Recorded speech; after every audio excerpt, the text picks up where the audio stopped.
And we're live. Welcome to the Wednesday Nights, a group of friends that get together to play role-playing games on Roll20. On Wednesdays, we live stream our adventures here on Twitch.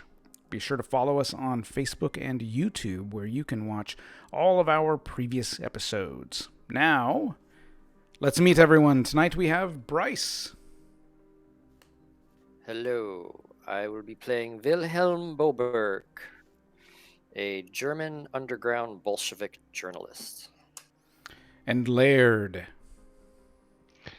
Hi, I am playing Charles Stein, a military officer for the United States, now on sabbatical, traveling throughout the world to come to terms with all the horrors that he had seen. And Keith. Hello. I will be playing Klaus Kirchner, a avant-garde German expressionist painter who paints the psyche of his victims or subjects. Subjects. Let's hope they're subjects. And still Aventus. Hey, I'll be playing Zato, better known as Lucky, a young kid that comes from a circus from Munich, the Circus de Magie, which is the circus of magic. And I am GM Jeremy. And tonight we are going to be playing the Call of Cthulhu role-playing game, which I think is quite fitting given the season, the time of year. So this is episode 1 of the Something Wicked campaign. And our setting is Berlin. And it is October 1st, 1920. All right. So now, there we go. Excellent. All right, so now, I've talked with some of you guys about your characters, and some of you guys I haven't, and so most everyone's going to be kind of in for a surprise about kind of what's happening here. And so, this is where it all begins. So first we're going to start with Wilhelm. Okay? Wilhelm, you there? Will. Excellent. It's Wilhelm. Wilhelm. Swine. All right. So, Wilhelm, See. your friend... What's that? Nothing. Ah. All right, your friend Carl has invited you to a special opening night screening of a film that he co-wrote. As he regards you as an intellectual and a friend, he would value your opinion on his work. And, of course, your career as a journalist likely played a role in the invitation as well. Now, what you know about Carl, you know that he's Jewish. You know that he was drafted into the military during World War I. He doesn't talk about World War I. Ever since then, he's had a strong mistrust of authority, and he has declared himself a pacifist. And well, he should not trust authority, those imperialistic swines. Yes, you guys are going to have much to talk about. Now, the last time you saw him was about maybe 6 months or more ago at a dinner party at his girlfriend Gilda's apartment. One other thing that's kind of important about Carl is he is also good friends with one of your mentors, a man named Rupert Merriweather. And he is also expected to be in attendance at this film premiere. Klaus, are you there? I am here. Excellent. Klaus, you said you were an artist. You're a painter. So Yeah. and you're kind of known for You maybe must paint. kind of known for My You cousin. must paint the people freeing themselves from the chains of tyranny. Yeah, I'm Oh part boy. of the Die Brucke group led by my cousin Ernst Kirchner, very famous painter himself. Okay. All right. So, and I should show you this really quick. I do have a photo here of Carl Mayer. This is Wilhelm's friend. But this friend is also... Oops, how come you guys didn't see that? That's weird. Is that artwork not coming up? It's not coming up for me. It's either blank or transparent. I see it fine on mine. Interesting. Let me try that one more time. Interesting. I'll have to take a look at that handout. I'll show you guys a picture later. That's kind of bizarre how it is not showing. I'm gonna try one other thing here. I did a reboot. It's working now. Is this what, Carl? Yeah, it's a picture of Just Carl. do a refresh, everyone. Yeah, I'm seeing Carl, but it doesn't look like it's coming through in the stream. Yeah, it's not. Okay, let me refresh. Just refresh. That's what I did, and I can see him now. Okay. I'm just going to refresh the screen for the viewers so that they can see a picture of Carl as well. Okay. It's weird. It hasn't happened before. Interesting. Interesting. Okay. There we go. Picture of downtown Berlin here, 1920s. Let's try this again. There it goes. It came up for me now. Yep. So Chuck is American, huh? All for one and nothing for everyone else. Yes. Okay. Well, Klaus. Let's talk about Klaus for a moment. So, Klaus, you're an artist, and you're known for painting some creepy stuff. So, you were hired to work on painting the sets on this new film called The Cabinet of Dr. Caligari. You were also able to design one of the movie posters, in fact. And so, let's see here. Definitely looks like your kind of work there. Awesome. Nice. Yep. It didn't pay very much, but it was kind of fun to work on this film. So you're here at the premiere with many of the other artists that were involved in the production. And during your time working on the film, you also befriended one of the writers, Carl Mayer. You both share a strong dislike of authority and have some anti-war sentiments. And, of course, the whole psychological thing. But you haven't really gone too far in your conversations with Carl in that regard. Okay, so Lucky. Yeah. All right. You may have started your career in the Magic Circus. Currently, though, you are at the Kanstrasse Theater in Berlin. So you perform at the circus sideshow at the Kanstrasse here in town. And you are friends with Klaus, the artist. Oh, yeah. So your friend Klaus has invited you to attend a film premiere for a movie that he just worked on earlier in the year. You really needed a break anyway, as you've become extremely frustrated with your knife-throwing partner, Lois. First, it was the rumors that she was running around with Fritz from the Man or Machine show there at the circus.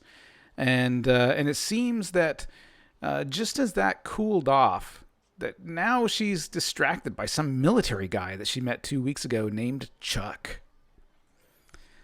Huh. Which brings us to Chuck. Hey, I'm Spiffy. I got my hoofer. Excellent. All right. So overall, the military life has been fairly good to you. You served in mostly successful campaigns during World War I. However, there was one incident that did not go well.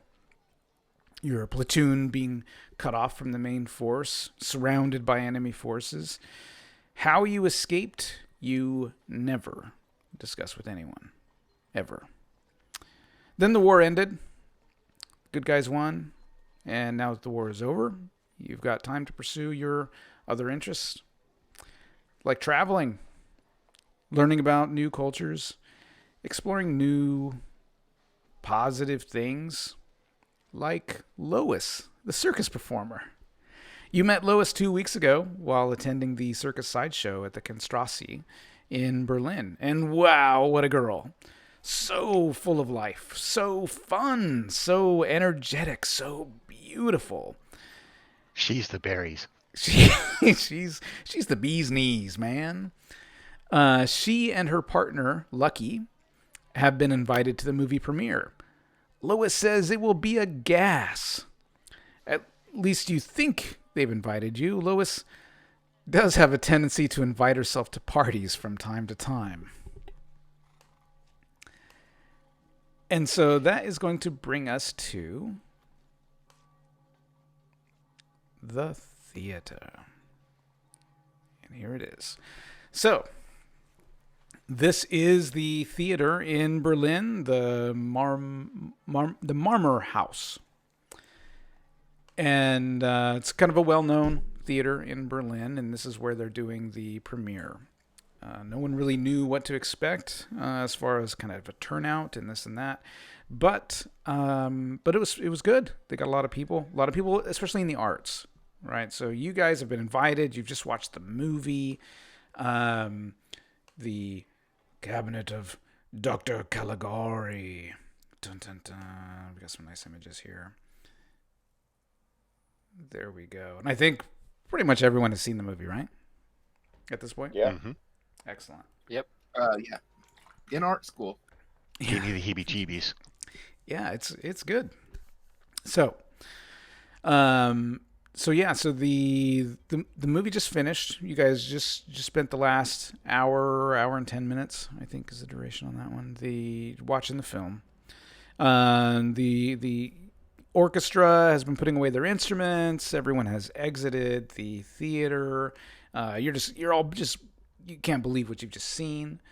And now you guys are out at the reception here in the theater, right? In the Marmor House. And so you guys are mingling, right? Chatting with different people. You've got Chuck, who's here with his Lois, right?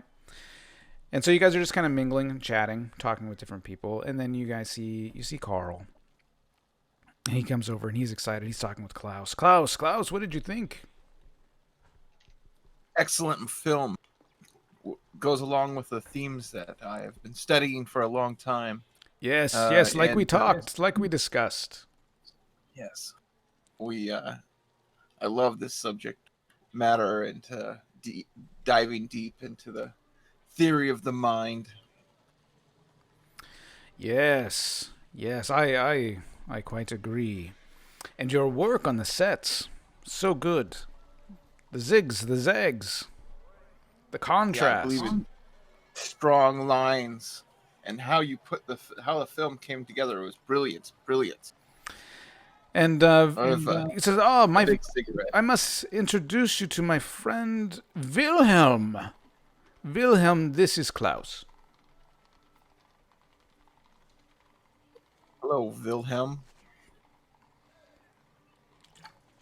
He's so soft-spoken, Wilhelm is. Hello, good evening. I have about 6'2", very skinny, with blonde hair, and I have one of those long cigarette holders with a cigarette, in the end. Well dressed. This is my environment. In fact, this is kind of my weekly or nightly lifestyle. Is going out to these kind of dressing up gigs, and then paint during the day.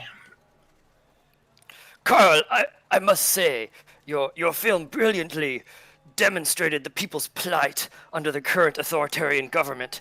I soaked it up. I loved it all. It will be a brilliant hit. Oh, I'm so glad that you saw that you could read between the lines in that way. I was so worried that maybe the message wouldn't have come across. Yeah, but this is not such a bad life. And I drink some more and smoke some more. Yeah, and you see your friend Lucky, wandering around. Lucky, come over. Let's drink. Have merrymaking. Oh yeah. And I introduce them to Carl. The makeup was fantastic. It's so scary. Yes, the makeup department did so well. Yes, they did so well. Scarier than haunted houses that I'm used to. This is just excellent. Really frightening. Yes, the director is so good, so good. I agree. And the fact that we filmed the entire thing in 5 weeks. Phenomenal. The sets went up so quickly. Who's your lovely friend? She seems quite the beauty. As Lois is behind you with Chuck, and she's just laughing, and she's always the center of attention. It seems, that Lois. Oh, she's one of my people at the circus. It is. She is my partner. I have this great routine. I have to tell you all about it. I got these knives, and he'll pull out this knife, and he'll like, I can throw this, and I can split a hair with this thing. Oh, and we should. She stands there, and I can line the knives all the way around her, and not a nick on her. We must write you a screenplay about a character who can throw knives like this. Maybe you could star in it and become famous. Wow! Yeah. Yes. Of course, I'm taking a break at the moment, recovering. It was quite the ordeal, this filmmaking process and distribution and all of this stuff. It's just been quite overwhelming. Now, I'd like you all to meet another friend of mine. This man is named Rupert. Now, Wilhelm, you recognize Rupert. You probably... Yes, Merryweather. Rupert Merryweather. Yeah, probably if you ever took a class or anything like that, you would have met him. He's an intellectual. He's a part-time professor at different universities and things like that. So it's given what you do, it's quite possible. Maybe you interviewed him and hit it off. It's totally up to you. I was in a couple of his classes. Yes, he was one of my favorite professors. Yes. Excuse my cough. I've been a bit under the weather lately. He's English, by the way. Unlike all these Germans that are all over this place. Rupert's from England originally, and he's elderly. He's probably 60s, mid to late 60s. I probably should stop smoking this pipe, but I like it so. It's very, very good to see you, Wilhelm. Very good. I read your latest article. It's quite intriguing. Quite intriguing. Brilliant. I'm glad it has seen circulation with the other intellectuals. And how is the school these days? Good. I'm kind of getting up there in age, and excuse me. And so I've been a bit under the weather lately, but so I've been doing a little bit less. You know, these are the years I should probably be enjoying my life a little bit more, as opposed to working so much. You know what I mean? Well, surely our next generation will miss your guidance. Oh, well, I suppose they could buy my books. He pulls out a handkerchief, coughs. Excuse me. It's so nice to see you. And he introduces himself to all of you as well. And it is possible that some of you could have met Rupert in if you ever took any classes at any of the universities. It's absolutely quite possible that if you were a part of that scene, that you could have met and befriended Rupert. And so he introduces himself to everyone. And but then he goes into a coughing fit. And he's like, I'm terribly sorry. I must get something to drink. I'll catch up with you all later. A doctor for that cough. Sounds bad. Oh no, it's just this bloody pipe. I think just this bloody pipe. But thank you for your concern. We shall see each other again, I expect. Excuse me, Carl. And so he steps away. And so you guys spend, the evening kind of chatting, and Chuck, he's like, Carl's like, and who's this with Lois? Military man, I see. Used to be, yeah, Charles Stein. He puts his hand out to shake. Yes, and he shakes your hand. I hope that you enjoyed the film and are enjoying the party. Oh, forgive me, but did I hear correctly that a couple of you worked on the movie? Yes. I was one of the writers. I worked on the script. Nice. Caused quite a reaction in the theater. Got the heebie-jeebies. Yes. I must say, I was surprised when the women fainted when Caesar picked up the girl, and then the screaming. I wasn't expecting that, but it was pleasant. Always nice to see a reaction to your work. Yes. I love the scene with the close-up of the eyes when Caesar first opens them. It's very powerful. The way they took my written word and transcribed it to the images is amazing. And who is... Yeah, no, this? I'm no buff, but I just sometimes wonder why you don't make a door look like a door. Anybody can do that, I think. But it takes quite the ingenue to think of looking at a door from a slightly different angle, because I think it represents how they are in a different space, a different world, and things are kind of off-kilter a little bit, just like the doors and the walls are a bit off-kilter. And that's how it is in Caesar's world and in Caligari's world, and yes. A little bit different inside the story. Indeed. Yes. Interesting. Yes, I'm so glad that you are all here. I was actually hoping to speak with the two of you, Wilhelm and Klaus. I was wondering if you have some time. There's been some strange goings on that I would appreciate someone with your vision could maybe help me with.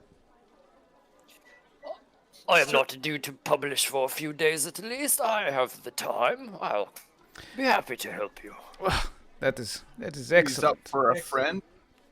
Excellent. Here's the thing. I recently inherited my uncle's old home, and I don't tell people this very often.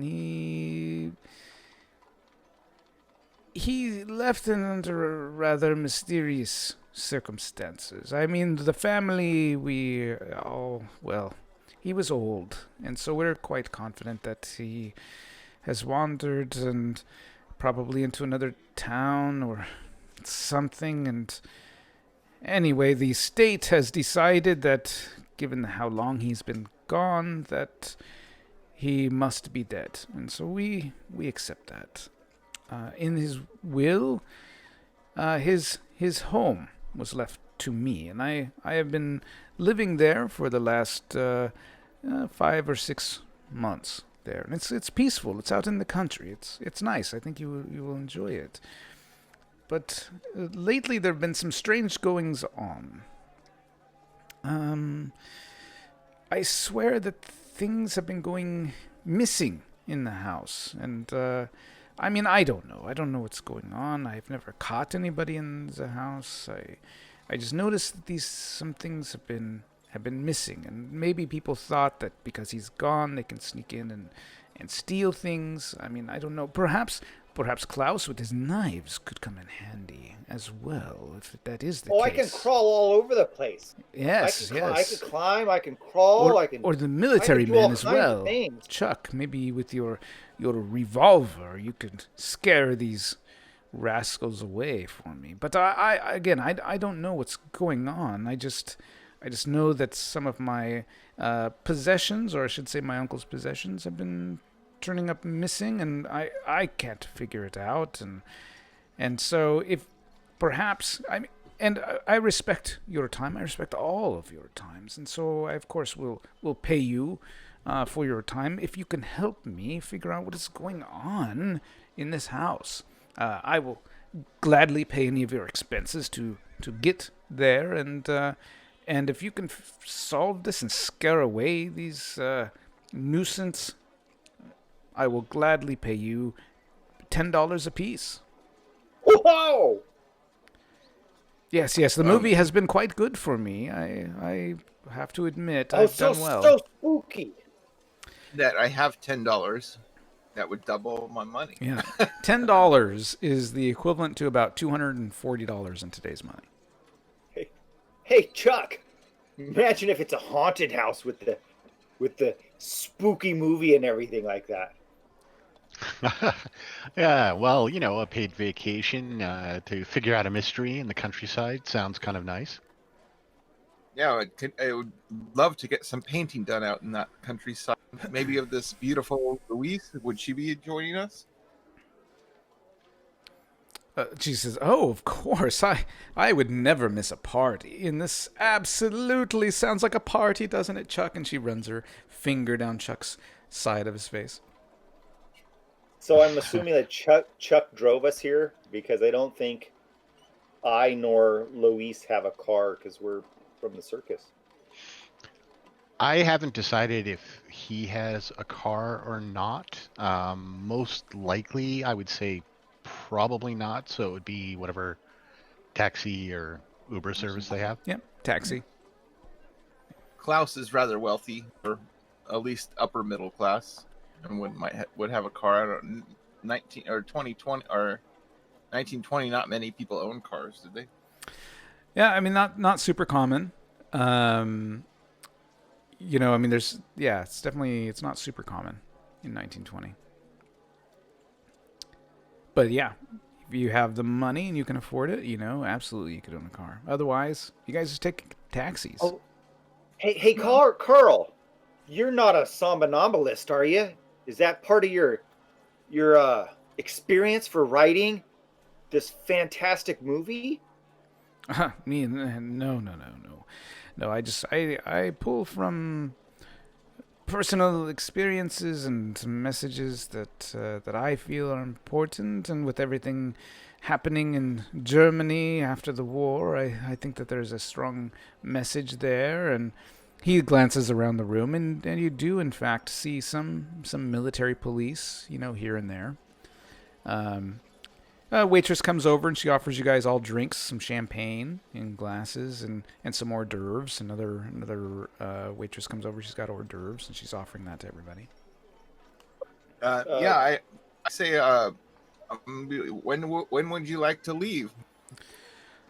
Oh, well, yes, yes, definitely not tonight. Maybe tomorrow. He writes down on a piece of paper the address. He says, this is the address to the house, and perhaps you could all meet me there tomorrow, and we can discuss more what has been coming up missing, and and I know that and he looks at Klaus and he looks at Wilhelm. He says, and because I have some friends that are very smart, maybe you can solve this mystery, and maybe more mysteries too. That's what I think. So sounds like a good time. Yes. Will you be providing the alcohol? No more than usual. Yes. I'm up for a party and a mystery in the woods. I think this would be great inspiration. Yes, yes, yes. And like I think it just hoodlums maybe neighbor teenagers, trying to take advantage. I don't know. I don't know what it is, but it bothers me greatly. And so we'll talk about it more tomorrow. Enjoy the party. And so he takes off. I can go and talk to the kids around in the neighborhood. Yes, yes. Maybe I can get another tray of the hors d'oeuvres, though. Of course. They always say that I got a it's all free. hollow leg, Yes, yes, it's all free. And then he wanders off. And so one of you grabs the address to the house. And Okay. let's have everyone on your character sheets. Let's have you roll a spot hidden check. Now, quick sidebar before we get too far from it. Yeah.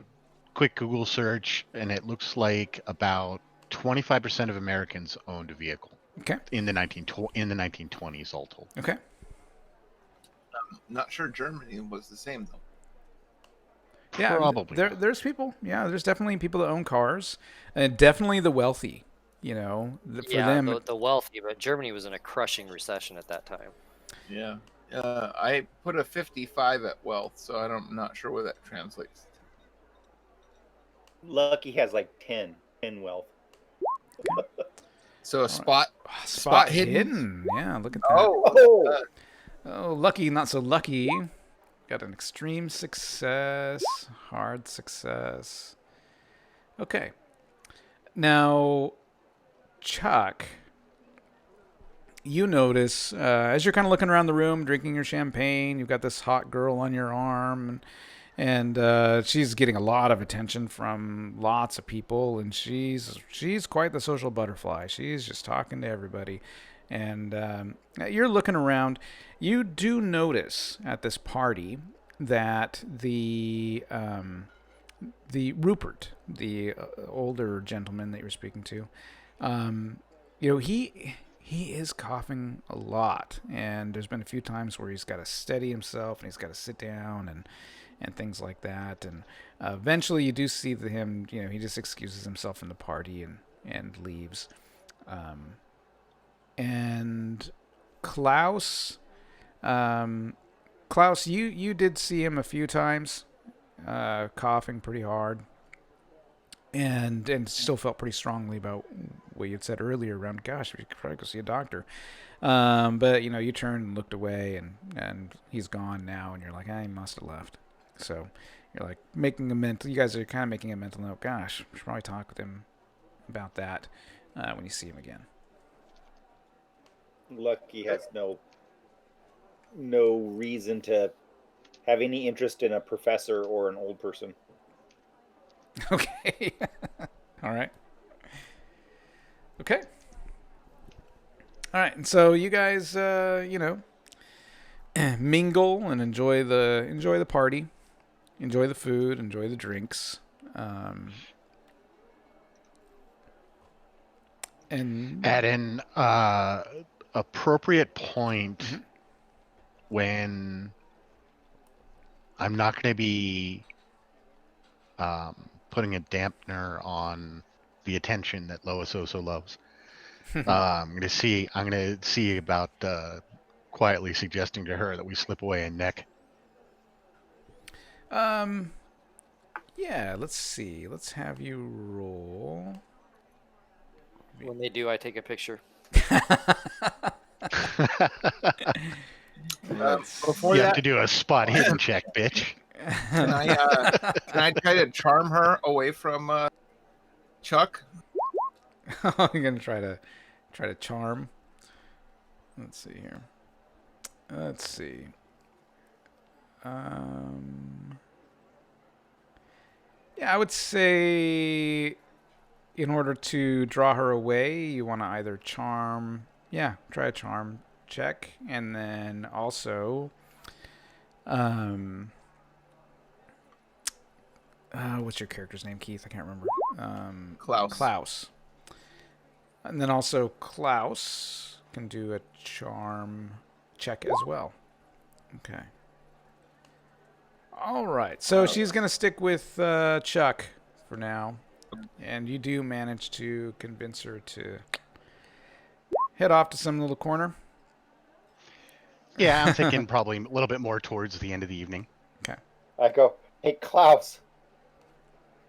Some of the tricks that she's had to take during the cold season. And I don't know if you'd want that. Oh, man. Wow. What a monster. I support all women in their ability to make money. Okay. So yeah, and then Wilhelm, you do manage to catch them in the act. Click, click. Big flash goes off. I want to go outside and check if that old guy didn't die on the steps or something. Sure. Yeah, you go. You head outside, take a look around. You don't see him anywhere. And you see, cabs coming and going as people are leaving the party. As the party's dying off now. Good, he didn't die on the steps. Okay, well then it sounds like I'll go home after the end of the night. Okay. And pack after a successful night of partying. I probably live pretty close to this in the city. All right. And so you guys then, it wraps up. You guys head back to your apartments or what have you. Sleep it off. Have some strange dreams after watching that movie. And I imagine you guys set up some way to stay in communication as they're all going to be going to the same place. You're sharing the address. How are you all going to get there? Probably before leaving the party, we'd establish something like that. I imagine after a rude interruption from Wilhelm. Wilhelm? From the blue nose over there, we probably would go and touch bases with everyone and maybe set a meet point, or maybe we want to rent a vehicle that we can all take out there together. Does Klaus have a car? Not unless he bought one. I didn't buy one in the beginning. It just said take a credit rating of 50, and that's like a upper middle class, okay, or low wealthy, I guess. Or do you want to have a car? I would like a car. Yeah. All right, you got a car. I don't have a driving skill. Well, you're not going to be very effective in any car chases, but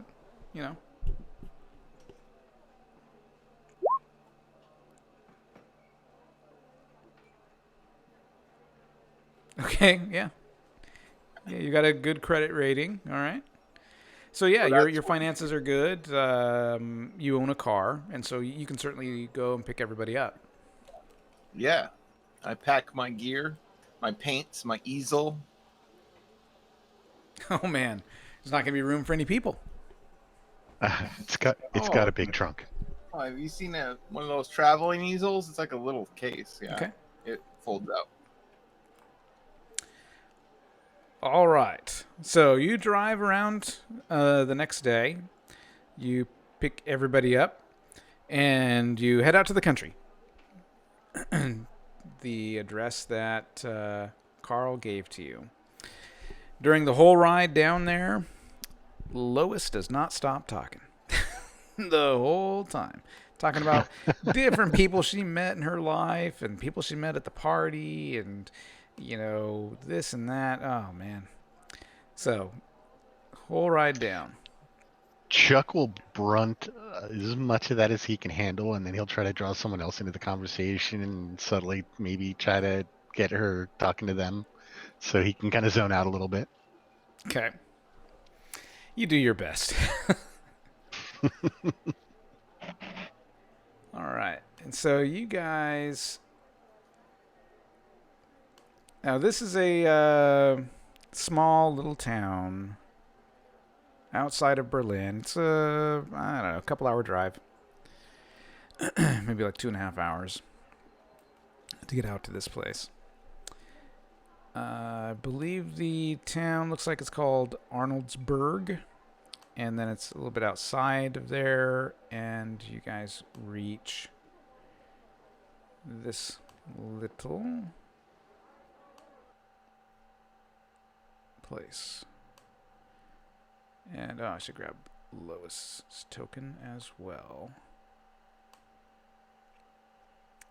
So let me grab. I'll use In this the one. 20s, we're all black and white. Yeah. Nobody had color vision back then. Except Lois. That was something that was something that evolved right around that period. We've all been hitting on a cartoon the whole time. Like a Who Framed Roger Rabbit situation. Yeah. Okay, let's see here. All right. Just getting my things set up here. So you guys pull up, finding Carl's house, or Carl's uncle's house, however you want to look at it. And you can see, the door is partially open. You can see Carl moving around inside. Is this like a mansion? Or No, this house is... it's a charming little house. It's nothing fancy.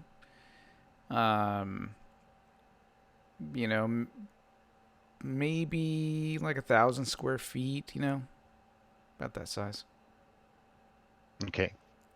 Lucky's gonna walk around the house and look for any signs of like people walking through the grass and looking in the windows. You might want to tell Carl that you're there. He's already kind of on edge about people walking around the house. Pound on the door. Yeah. Awooga! Awooga! He honked the horn. Open this door! Yeah. He comes up. Oh, welcome, come in, all of you, come in. Let me get you a drink. Lovely place. Thanks for having us. Yeah. And so, Carl explains, and it's a quaint little cottage. And so Carl explains, that he's basically kind of moved into the place. He's moved into all of the rooms, except for the study. The study is still cluttered and piled high with his uncle's books. And he goes into the study, and that's where he's pouring you guys drinks. And there's just books everywhere, all shapes, all sizes, on all subjects, it seems. And so he pours you all a drink, hands it to you. He says, "Oh, I'm so glad that you could make it here. I hope the drive was okay." A bit bumpy. Yes. Quite the collection here that your uncle had. I mindlessly kind of thumb through. Yes. You see, I do believe that this house has been burglarized, and some of my uncle's favorite books have been stolen.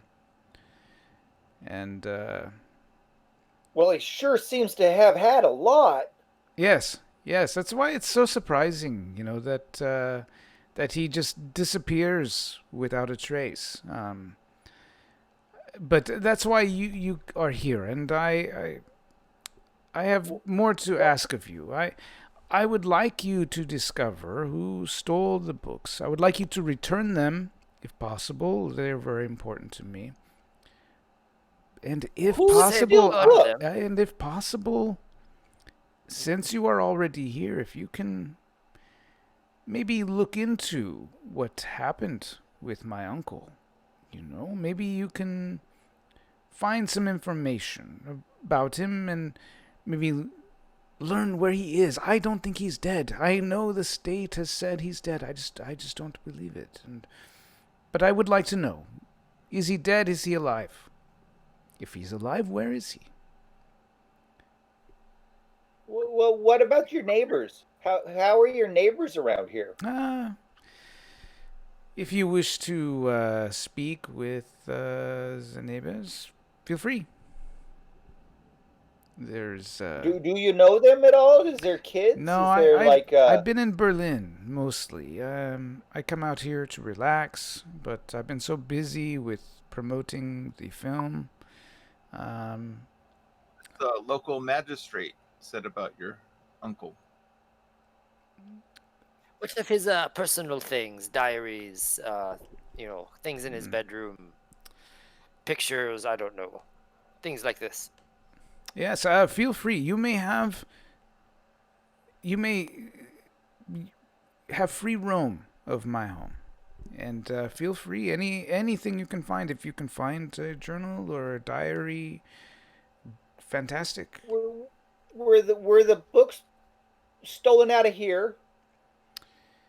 Yes. Out of the study here? Yes. Let's see. I would like to try to look around the study and see if I see any. Check the windows, see if they've been pried. Look at the dust, see if there's any prints in the dust, anything like that. Yeah, so he says, he kind of shrugs. He says, I'm not exactly sure which titles have been taken. I think in total there's been 6 that have been removed from the shelves here in the study. And he points to where there's gaps in the shelves. And you can see how everything is pretty tightly packed in there. You know, so much so there's stacks on the floor and tables and stuff. But he points out where there's gaps. He says, this one's missing and that one. There was one there. At least 6. So you've been here for a half a year or so. About how long did they disappear?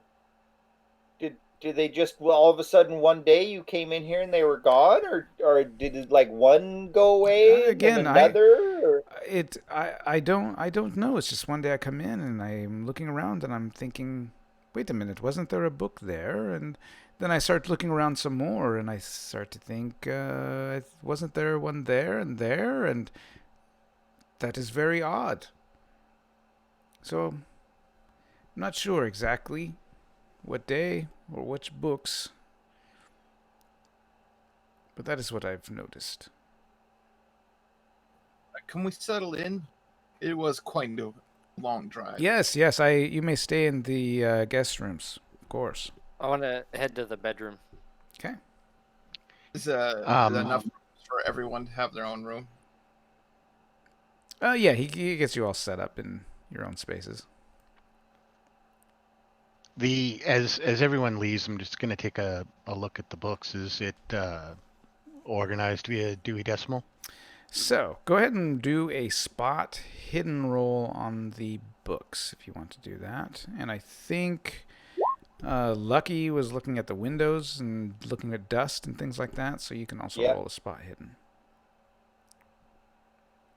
All right. So Chuck, you spend a bit of time looking through the books, and you find a journal. Okay, I'll pull it off or out and take a look. Cool, that's what I was heading to the bedroom for. Awesome. Hopefully you read German. I didn't think about that. That's funny. Hang on a second.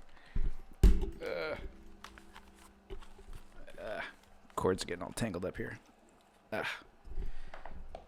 I don't recall doing anything with language. I mean, I wonder how much of it I would have picked up during the war. I did take English. Okay. I have German and English. Yeah. Okay. Yeah. There you go. And then had That would explain the accent. Hey, kudos, man. Keep it up. Yeah, so you find that you find remember this... back in the day my Irish accent when we played D&D way back in the day. Okay, what were you expecting? I mean, come on. All right, so Lucky, you're looking around the windows and stuff. You're not really finding anything going on there. You're not finding disturbances of dust or anything, then you're starting to wonder if you even know what you're looking for. And but Chuck, you find this journal looks like a diary. Of course, it's written in a language that your German's not all that great. Probably picking out some words, but not much. Yeah. So you might want to show it to one of the Germans. Yeah. Is Lois close to me? She is not. She's in the other room, drinking and chatting with Carl about films. Okay. Okay, well then I will just hang on to that book actually and head to the rooms and select whichever one is going to be mine. Okay. And settle in a bit, freshen up. All right. What's everyone else doing? Lucky will go outside and maybe walk around the house, and if he doesn't find anything, maybe he'll like climb up on the roof and look out on the neighbors and the surrounding area. Okay, let's see here. Also, I realized I didn't give any kind of description of my character. He's 6'1", and blue-eyed, dirty blonde hair, sort of farm stock, so sturdy build. And if I'm not mistaken, I think Janrik also didn't give a description, or did I miss it? Oh, Wilhelm? Wilhelm? 5-something, like 5'10", dark hair, goatee, wire rim glasses. Always kind of has the snarl on his face. Mm-hmm. Lucky Cool. looks like well dressed, always has like smudged, like ink stained fingers constantly, and The glasses? No, my fingers. My fingers okay. are always stained black Mm-hmm. from all the ink and shit from the printing press and whatnot, and the photo shit. And usually I'm carrying a camera of some kind, the latest model, most likely. Right on. I approach. What's that, Klaus? I was gonna approach Lois and what's the main guy's name? Carl. And ask if they would like their portraits painted.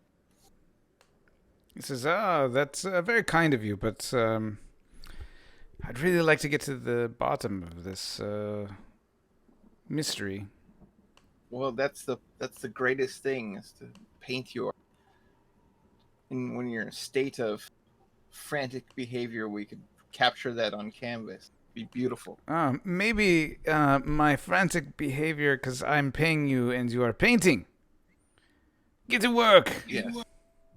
To work. Then I snap a picture of them arguing, and then I say, "There is your painting, technology." Those evil contraptions. I respect all photography, film, and paint. Let's have the knife thrower roll a spot hidden while he's exploring the outside of the house. I'm going to be poking around in the the uncle's bedroom, what would have been his bedroom. Okay. Lucky's not so lucky. Lucky's just clueless. So go ahead in the bedroom, Wilhelm, and roll a spot hidden for me. Yeah, see if there's any other personal books he has, or journals, or clues where he might have gone.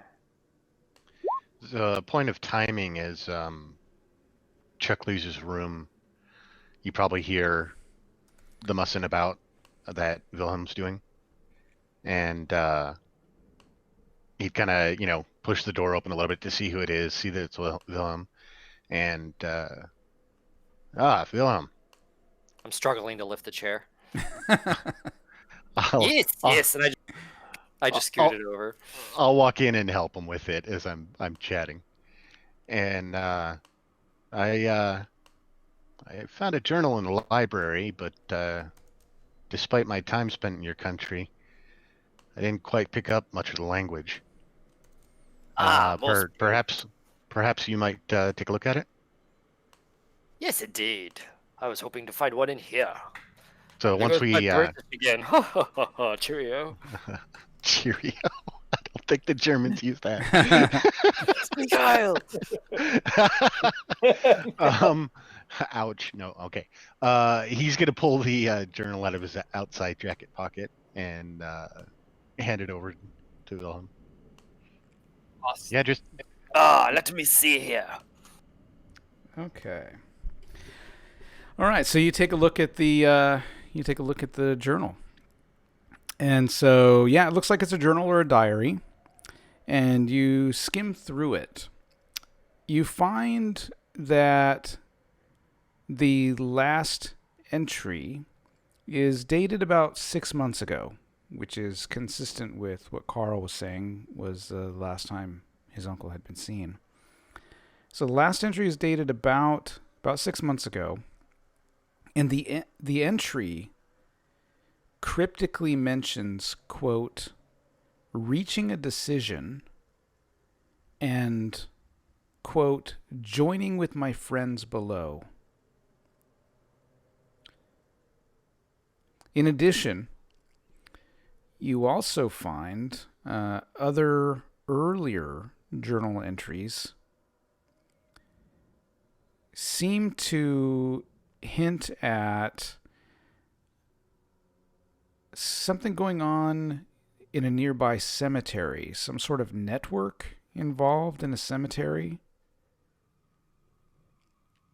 And Douglas does mention seeing something moving around the cemetery.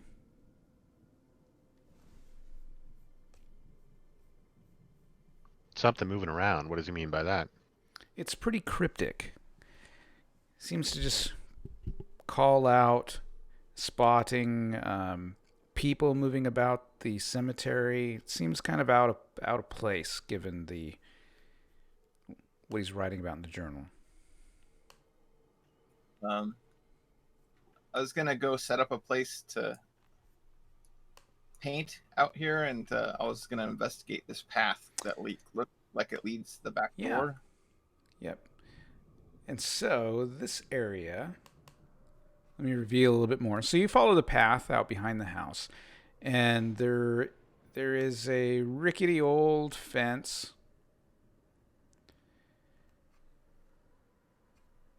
And you can see the path goes. And let me zoom out here. There we go. There's a rickety old fence. The gate on the fence is all busted up. And the trail continues through this lightly forested path to where there's a stone wall.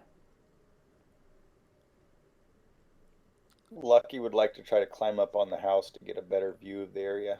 Okay, let's see. What kind of skill would you like to use to get up there? Climb? Go for it. All right, yeah, you climb up on top of the roof.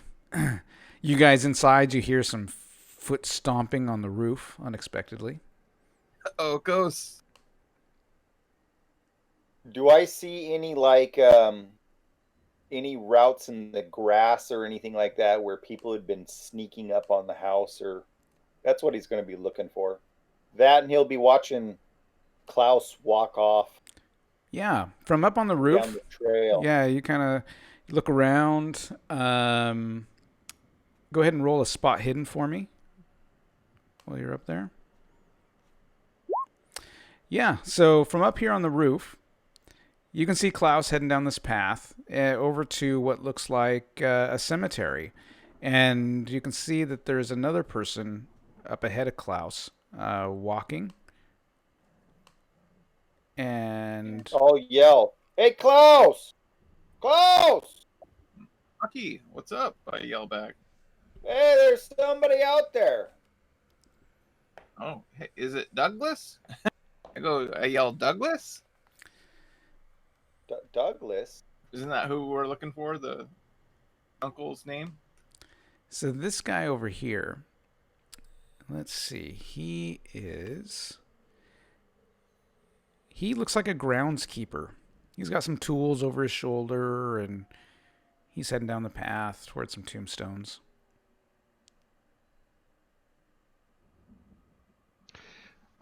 Just for clarity, I think the uncle's dead, and we're just looking for books. Yeah, so yeah, I mean, you guys are trying to figure out, like, some things appear to have been stolen for some reason, and there's a missing uncle as well. Oh, there was a missing uncle? Okay, I thought he inherited the house from the uncle after he He perished. did, yeah. So No, Carl, went missing 6 months and declared dead. Sir? let's see. Let's see here. Can I catch up to him, or? Yeah, you can catch up to him. He's got a hoe in his hand, and he's working on, clearing out some weeds from around some tombstones. Why would you have a path? Did Chuck and Wilhelm hear all the yelling? Yeah, you hear some stomping on the roof and some yelling on the roof, and you're just like, circus people. I'm gonna move to the other side to kind of see towards what all the yelling was about. Yeah. You saw Klaus heading off to a cemetery. Let's see the cemetery. Yeah. Chuck, look, it's the cemetery. Chocolate blue. Right? Damn it. That's good. We'll have to keep an eye out there for unusual movement. I mean, Whoa. we need to find out the number of servants this guy has at the house. So Klaus, you interrupt this groundskeeper, and so he stops and looks up to you. Yes. Good day. Well met, sir. Go ahead and do a charm roll for me.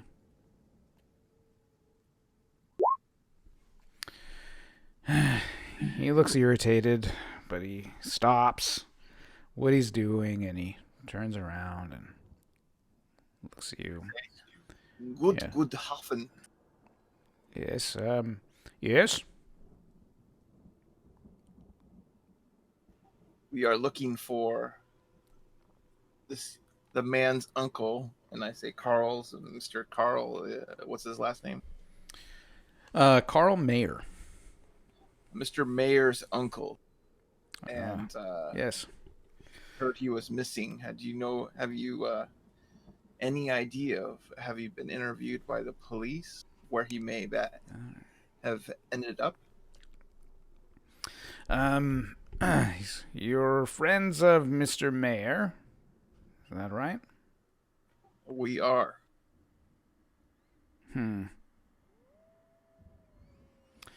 Yes,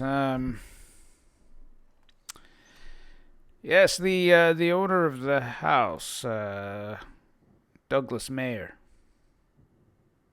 What about him? Yes. That is who we are looking for. Yes, I haven't seen him. He's been gone. I think he's dead. We've also found out that items from his house has been missing. Have you seen people late at night going in and out? I've not seen anything like that. I mean, sometimes people come out here and leave their flowers, what have you. I would often see Mr. Mayer, the Douglas. He would often spend time out here too, yes. So what is this, his family's cemetery? I'm sure that he's got some people buried here. But that's not why he came. He would come and chat with me, and we'd talk politics, talk about the war, talk about the weather. But mostly he just liked to sit and read. He was quite the reader.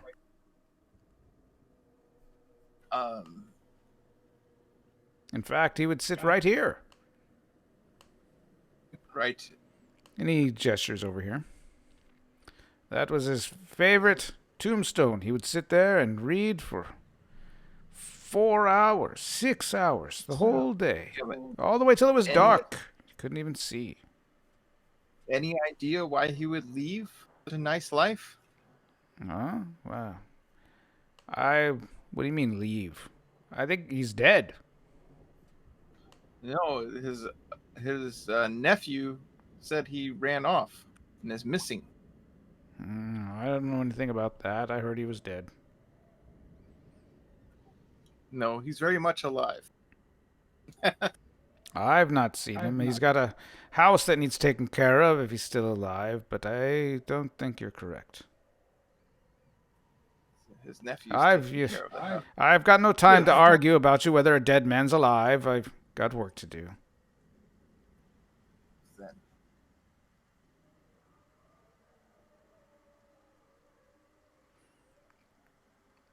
Go ahead and do do a psychology roll.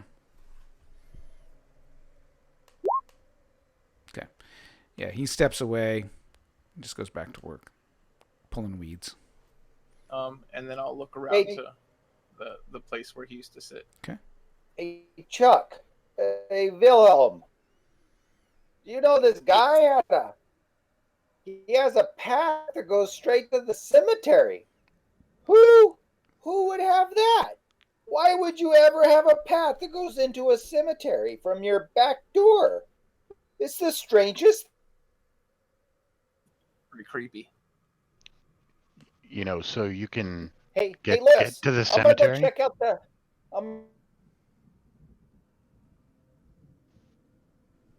Yeah, I'm gonna look all around this area. He used to see if there's some books on the ground. Maybe those are where the missing books are.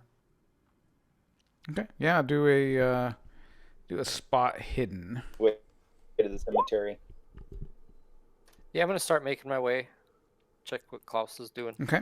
Yep. So you guys head down the path to see what's going on down there. Woohoo! 17. Yeah. Or extreme success, sir. Yeah, you take a look around. There's no books or anything around the tomb. Seems well maintained.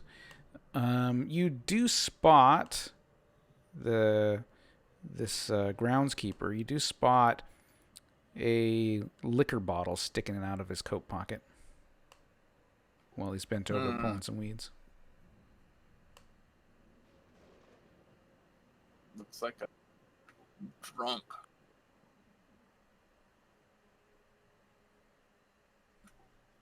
Wilhelm, come over here.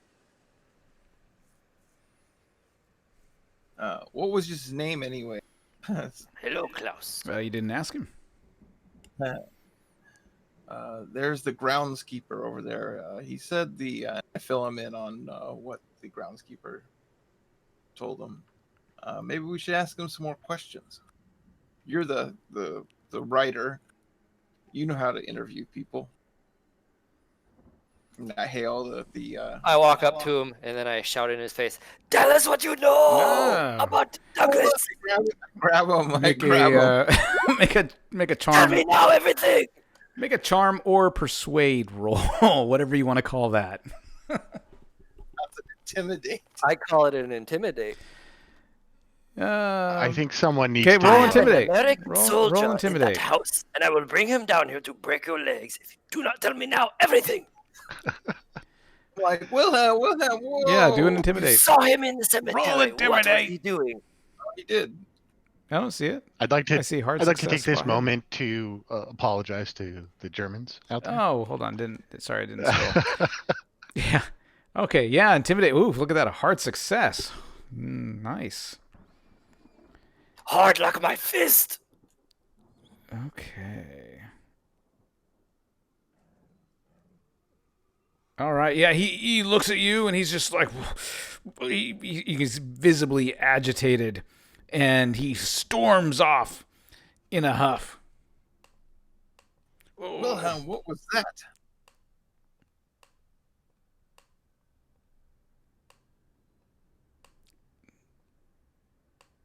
He starts taking off. Sir, what was that? Or what was das? I got my translate up. Was Vars Das. And then he stops. right, He stops at the wall. You see him pull out his bottle and take a drink. Oh. Wilhelm. Poor man. I don't think he knows anything. Just talk to him. A few minutes later, He seems like a nice fellow. he starts walking back. Are you ready now? He looks at Wilhelm. You must speak. It's been a long time since I've talked to someone with balls like yours. Yes. Brother. I like it. And he slaps his hand on your shoulder. I clasp his shoulder. I shake my head. My name is Melodious. What is your name? I am Wilhelm Boberg. Bolshevik. We drink, Wilhelm. He hands you the bottle. We drink. Yes, you here with these others. Yes? Yes. I back on the good people. Boom. You think Douglas is still alive too?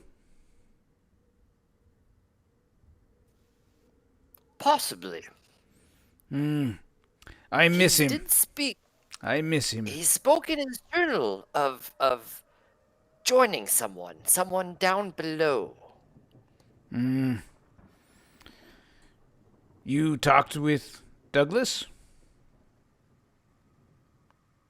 No, we found his journal.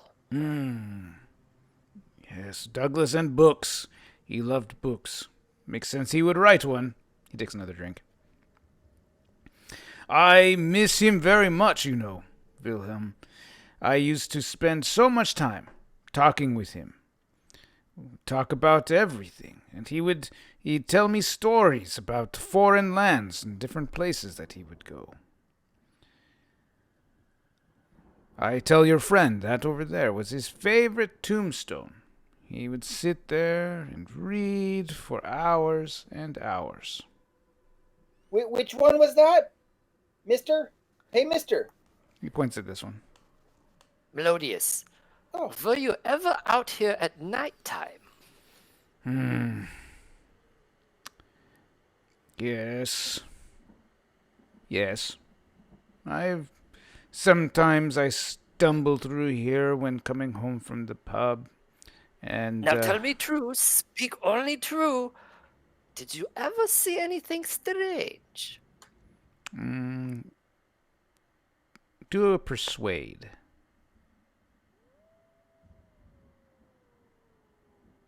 Did you mean intimidate? You can try intimidate. You tell me how you're going to do it. You can try. Tell me the truth.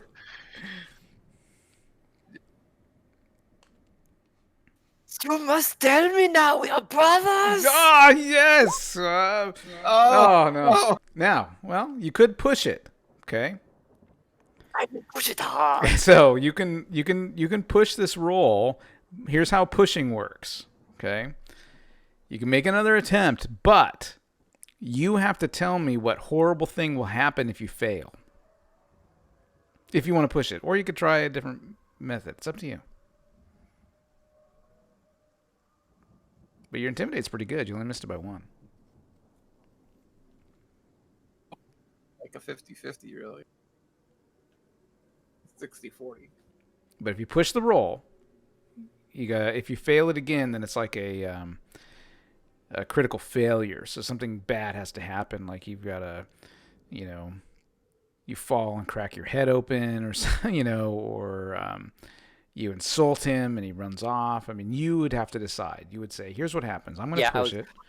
Yeah, I'm going to push it. Yeah, I was thinking more, I am just becoming so incoherent that I'm like spitting on him and I end up like tooting a fart and just totally humiliating myself. Sure. Because I just lost control.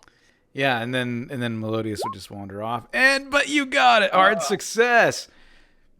Excellent. So you push it. You're just like, you got to be honest with me. Tell me the truth. You grab him by his coat, his collar.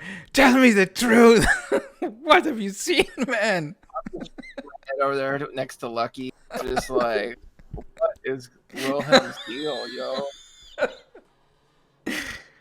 And Melodious, his eyes get all big. It's true. I've seen dark figures here in the cemetery at night. But I was drunk. I tell you, I was drunk. I get Lucky. I'm like, what? Dark figures? Late at night. They sit on the tombstones. I thought it was Douglas's ghost. I ran and ran like a coward. And he spits. His ghost? Clasp him on the shoulder, grin. It is okay. It is good to get it out. Yes, such things are best left alone. We drink. He takes a swig of his bottle, hands it over to you.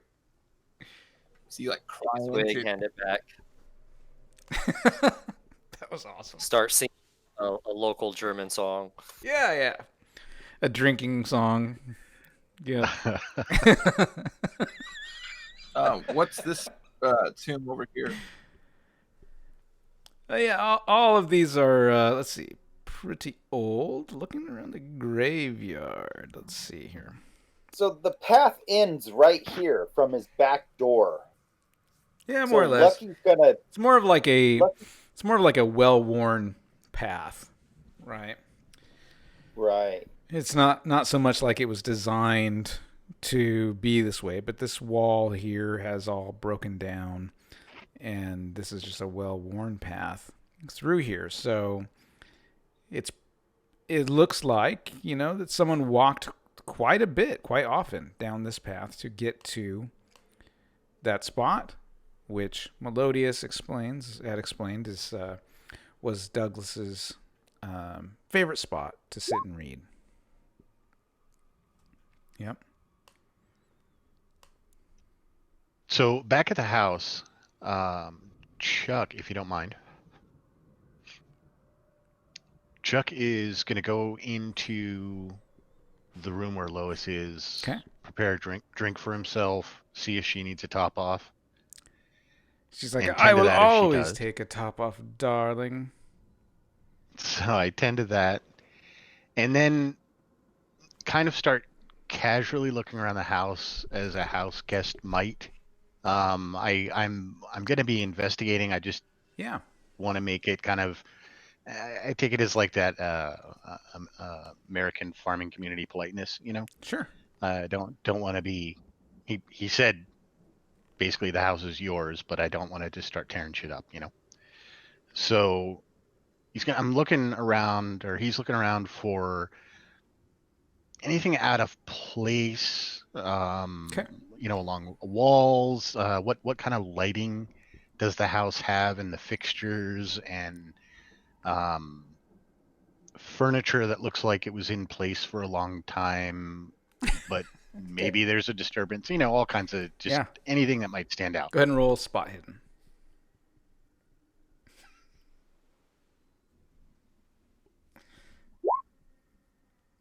Nice. All right. Extreme success. Quite critical. Or extreme. Yes. Extreme success. Okay. You are investigating the place, and you're looking all around, and you find yourself back into the study. And what you find is the windows to the study, which the study is over here on this side. Okay. And so you find that the window on the study, that the locks are quite loose with age. So you experiment a little bit, and you head outside, and you determine that these windows could easily open from the outside. Okay, so I probably discover that by doing it. Yep. Okay. And so then I will look around the windows outside to see if there's any unusual traffic kind of notes along the window frames, things like that. Yeah, you just see the, you know, go ahead and roll spot hidden. Let's see if there's Okay. anything peculiar out there. So you can see that there are tracks around, but it's nothing too peculiar because it seems like there are quite a few tracks around the house in general. But you don't notice anything in particular, you know, outside the window. Okay, so for the tracks, I'm gonna compare them to like my foot size Yeah. and see if there's a consistency with these tracks, or are they different people's tracks? Yeah, you take a look. Yeah, they're different people. You know, some prints look like they could fit yours. Some look bigger. Some look smaller. Any look like they were actually standing in front of one of these windows? Uh, you can't tell that. Yeah, there's Okay. too much foot traffic. Right. Okay. All right. Okay. Well, that solves one part of it, I guess. Yeah, yeah, that was excellent, excellent roll. Yeah, I like that. Yeah, I mean you feel pretty confident. You're like, man, someone could easily just push these things open. No wonder those books are missing. Mm-hmm. I mean, if these guys are lingering out in the cemetery for a while, Chuck would probably go back into the room where, what, two of them are socializing? Okay. And I mean, I'm assuming Carl's in there? Yeah, He is. yeah, Okay. he's just Okay. hanging out, sitting in a chair. So I'll sit down or he'll sit down as well, and with his drink, and when it's appropriate in the conversation, he'll cut in and start asking questions about the house, how long has it been in the family, and Yeah. such. And then also he would want to know how many people staff the place Yeah. that he's So got on hire. yeah, he explains that it's small cottage. He remembers coming out here as a boy, visiting his uncle. He says he's not aware of any servants. The house is too small. He says, but it's not, you know, impossible to think that maybe there was a cleaning lady at one point that would come in. But he's never known one to be there. The only, you know, quote unquote servants that he's ever seen around the house would be the caretakers that take care of the cemetery, which is on the other side of the walls down the well-worn path. But he said they're not associated so much with the house. The caretaker takes care of the cemetery itself.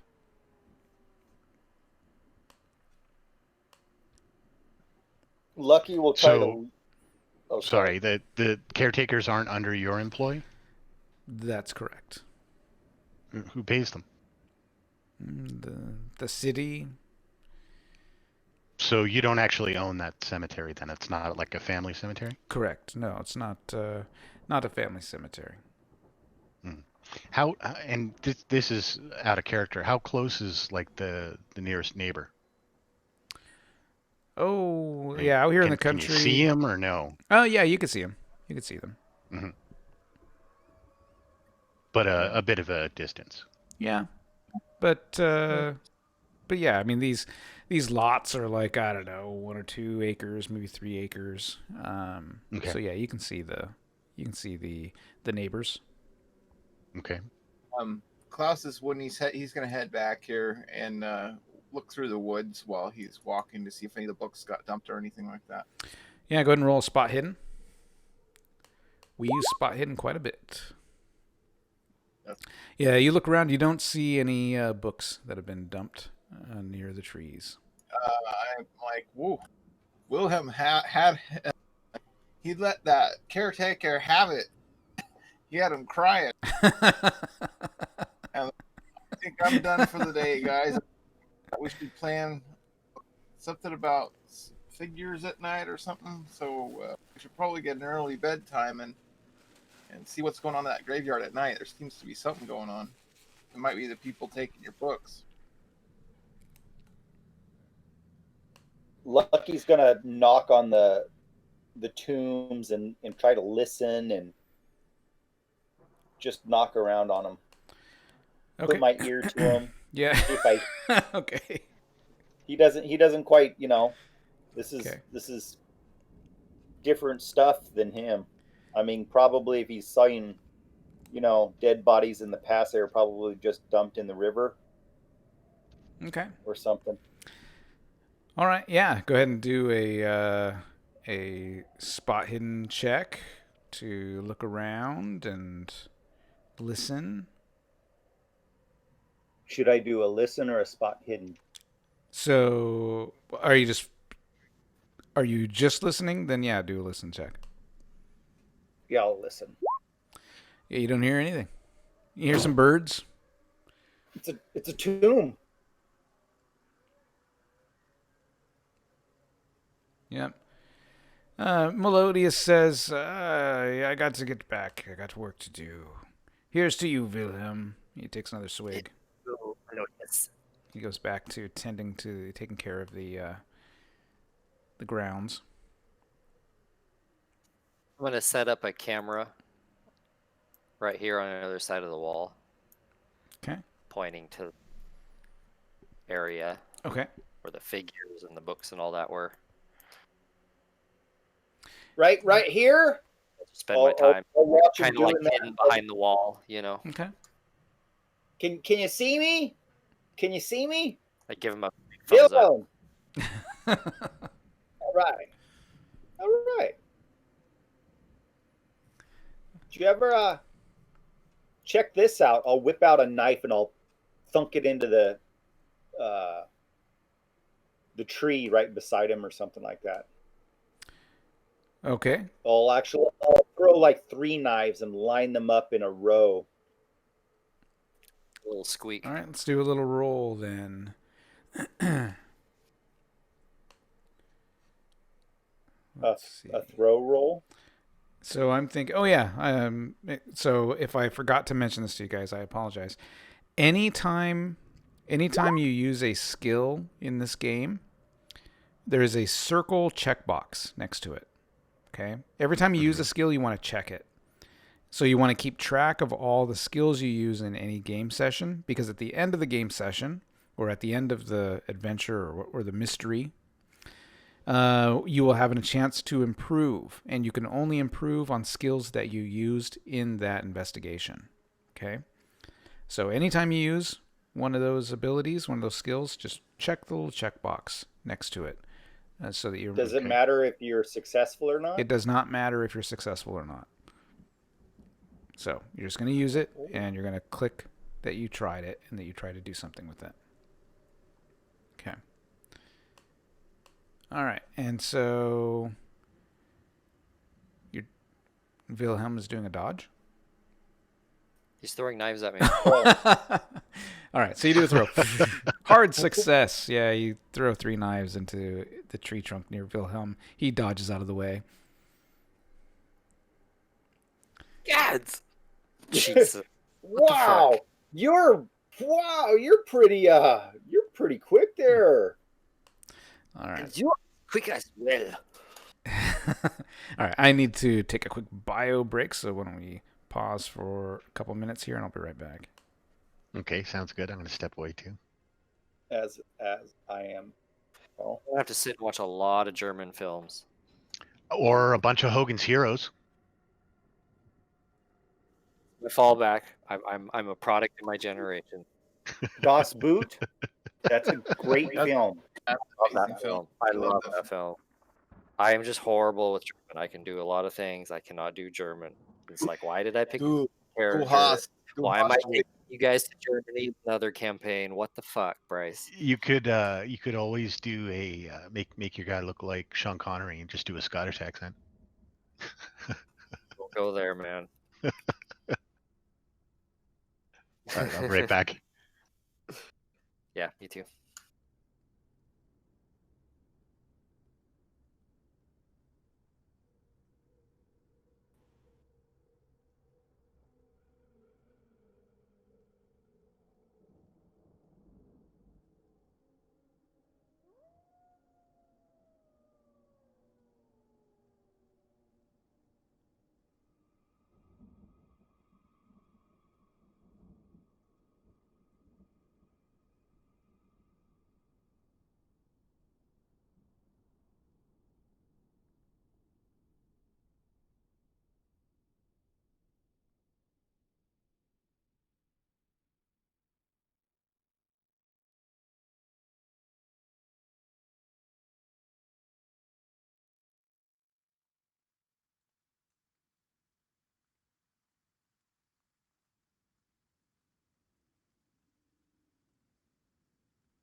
Back. And I'm back as well.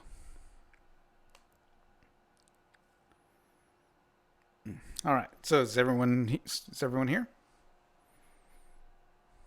I think we're still waiting for Laird. I think Laird stepped away. Possibly Steve. Okay. I'm back. Welcome back. Thank you. Okay. All right, waiting for Lucky to return.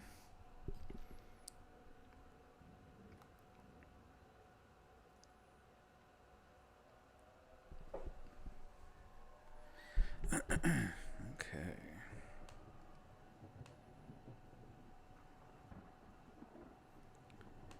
Okay, let's see. Yeah, now. Probably Carl luring us out here. Any man who can write the cabinet of Dr. Caligari can never be trusted. Literally sitting here waiting, that just now popped in my head, and I'm like, if he can think of stuff like that, Mm-hmm. I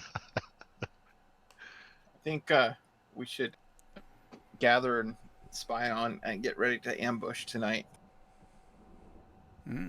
Ambush.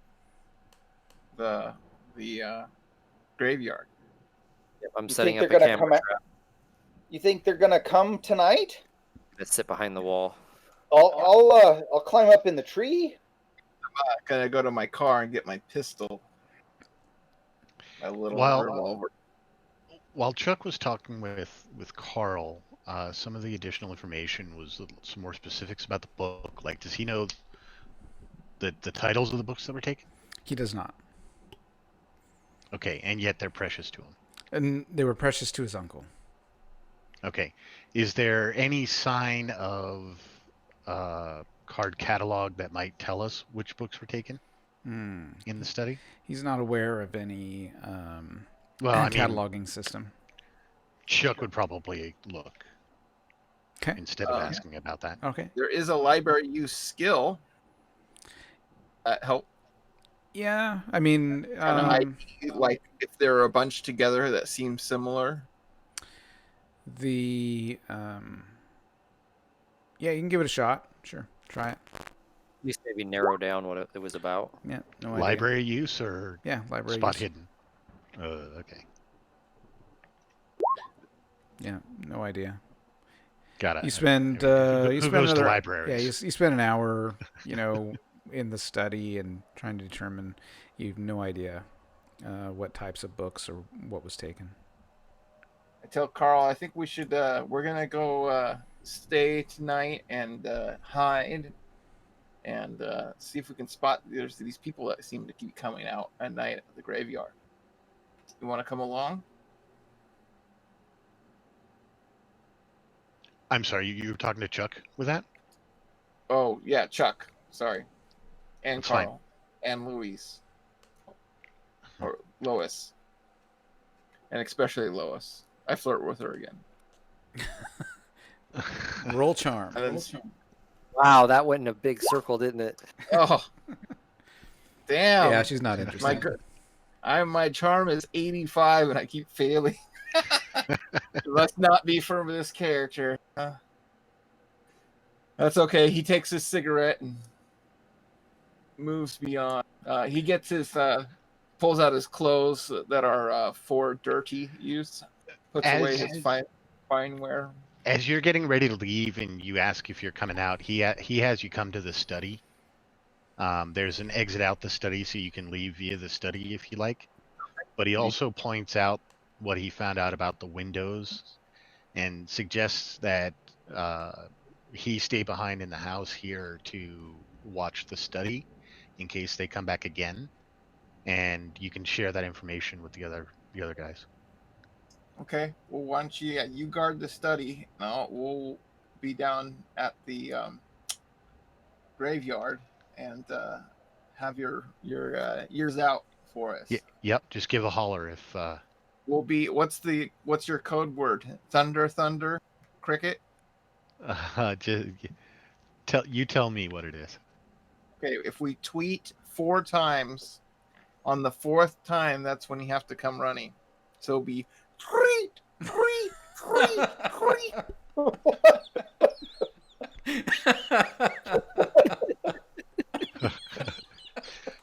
Chuck smiles rather pleasantly and says, "Okay."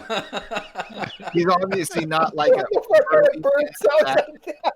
Klaus is not like he's a city guy for sure. Oh, wait a minute. Is laughter allowed in Call of Cthulhu? Yeah, no. Yeah. He's got a gun and he starts heading off with his pistol. He doesn't look like he knows how to use it at all. He's kind of holding it out like that he's in charge.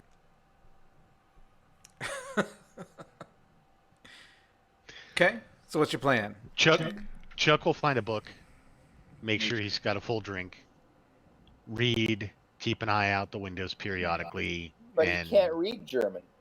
He'll read what he can, or look at pictures, whatever, just something to occupy the time, basically, while he's sitting in this. He'll keep the lights low, maybe sit in a dark corner or something like that. I tell Wilhelm, I think the plan's to hide, right? To hide in these woods, and then I pass my flask to him. What time of the day is it? It's afternoon, and so around 4 or 5 o'clock, Melodius takes off, and he heads home. I was thinking sitting in the study would probably be after dinner or something like that. I mean, how long? It took us several hours to get out here. Yeah. Did we get here, after around lunchtime or something like that? Yeah. What's this guy doing for meals? That sort of thing. Do we have to prep our own? let's have Chuck. I want to have you do a skill check, or I might do an attribute check.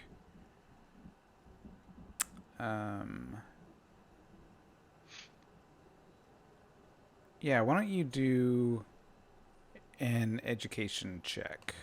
Let's just do education. Kind of a generic. Well, hold on. Let me look again. I might do...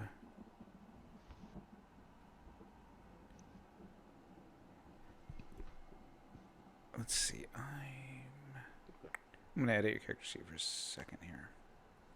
Mm-hmm.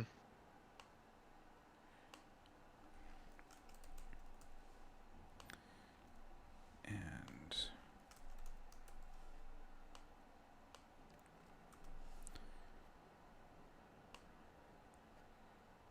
okay. So, because of your time in Germany, I'm going to give you a 5% chance with the German language. Go ahead and try a German check while you're reading the book.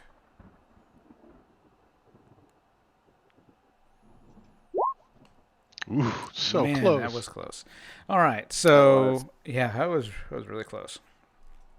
All right, as you are reading or trying to, you think you see the word tunnel.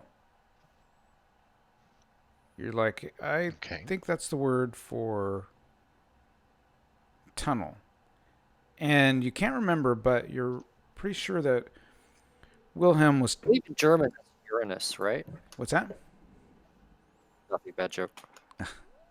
So, and this was one of the pages you had marked because Wilhelm was reading part of it. Mm-hmm. But he didn't mention anything about a tunnel. Right. Now, he did mention the join them down below, and tunnel would align with that as a possibility. Mm-hmm. Chuck had thought about that when he heard the join them down below. It seemed the most logical. So, okay. He'll make note of... You said the page was already marked? Yeah. Okay. I can just make note of that page so he can find it again and share that information later. Is there anything else around? I guess not. Never mind. Yeah, that's all you could find. That's the only thing that jumped out at you with that roll. Okay, so what are you guys doing? It's like 5 o'clock. Well, around dusk or so, Lucky's gonna go climb a tree. Probably like this one. Okay. And sit up in the branches. All right, go ahead and do a climb roll for me.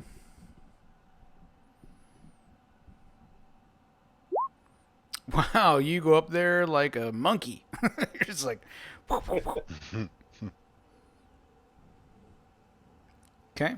Wilhelm, what are you doing? I go back to the house, have a quick meal, and then a little lay, because it's going to be a late night. Okay. I'll head back down to the camera trap. Klaus, what are you doing?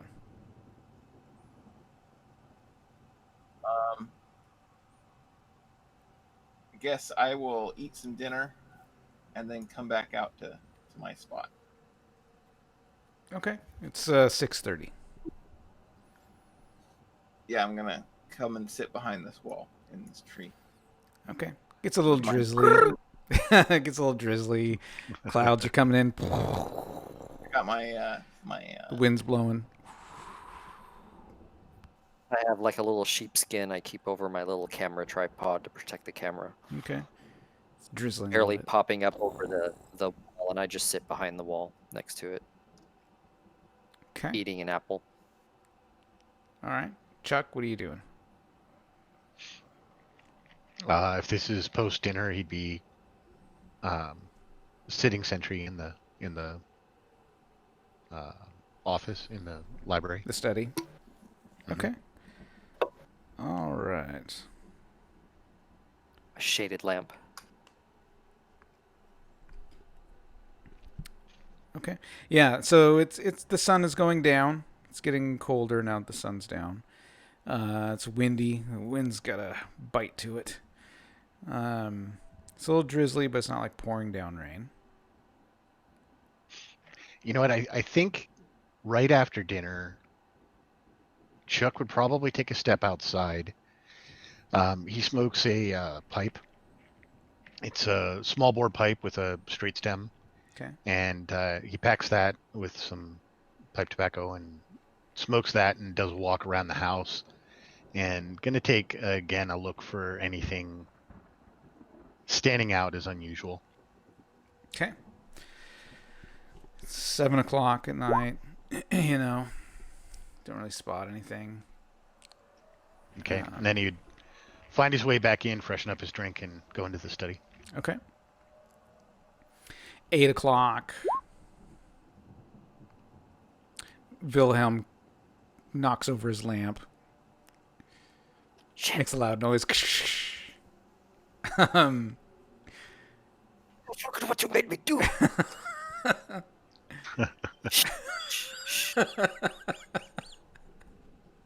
8 o'clock. Klaus. 9 o'clock. Well, you think anything's out there? Yeah. 10 o'clock. I don't see anything, guys. You're Lucky shouting from the tree.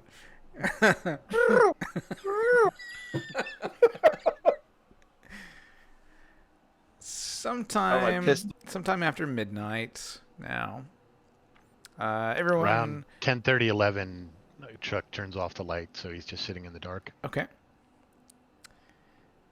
Lois tries to get you to come to bed. Then she goes to bed. Same with Carl. Yeah, he tells her he'll be in later. Sometime after midnight, you guys are getting really cold outside. Klaus, Wilhelm, and Lucky roll spot hidden.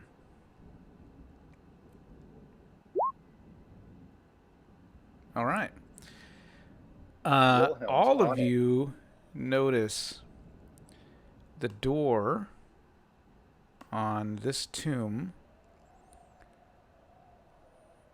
suddenly looks like it's partially open.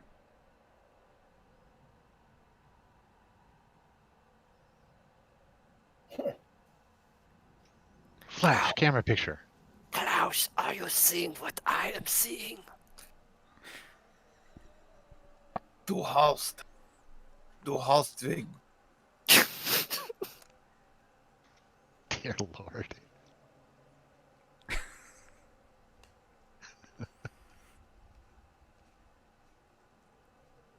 Lucky's gonna try to climb down and then try to stealthily sneak along the wall to get a better look. As you do that, you believe you saw something, a shadowy figure moving over here, and then suddenly dart away. Was not A flash goes off. Flash? I can't see anything now. What the hell did you just do? Do we have to dodge something? Oh, photography. It's a camera. Look at that. Yeah, the flash from this camera. I'm blind. I jump into action over the wall. If I can, how high is that wall? It's like 4 feet. So I can just roll over, like climb over it, kind of. Yeah, if you got a climb roll or something to.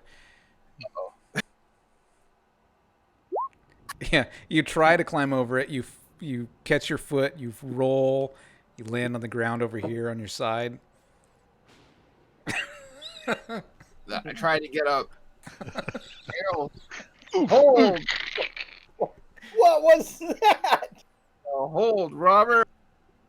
Everyone roll listen.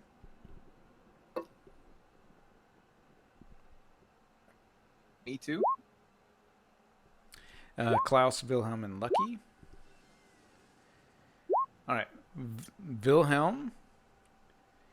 Yeah, I think Chuck's too far away to hear it. But Wilhelm, you hear the sound of stone on stone. The door, it is closing. Quickly close, quick. I'll sprint over here. Was that 3? All right, you sprint down here, and this tomb is closed.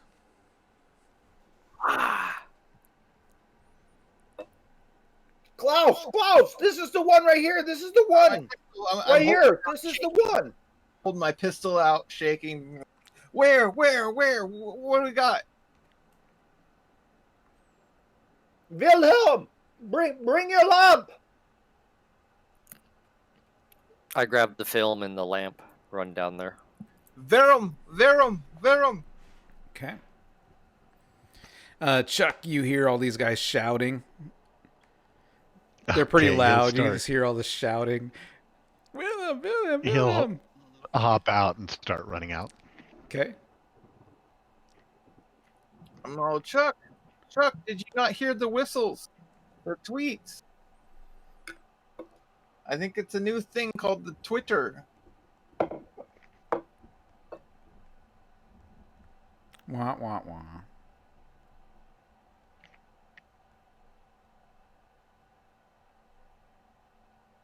And so he eventually gets there.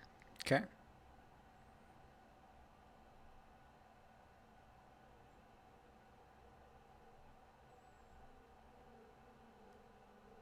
Okay. What are you guys doing? What's the to-do, boys? Can he try to open up the door? He's going to try to pry on it with one of his knives. What would that be? Would that be let's see, strength or mechanical or? So let's see here. Operate heavy machinery? No. I don't know. No. You head on over there. And let's see. Let's have you roll. Probably strength. Something strength related. Okay. Yeah, you start pulling on this stinking door, and you manage to pry it open a little bit, at least wide enough. Like, you cannot believe how heavy this thing is. Like, it's phenomenally heavy, but you manage to get it open just enough. Chuck, help me here, man. Okay. Charles will give a hand. Okay. And so you managed to lift it open, at least far enough that someone could go inside, one at a time.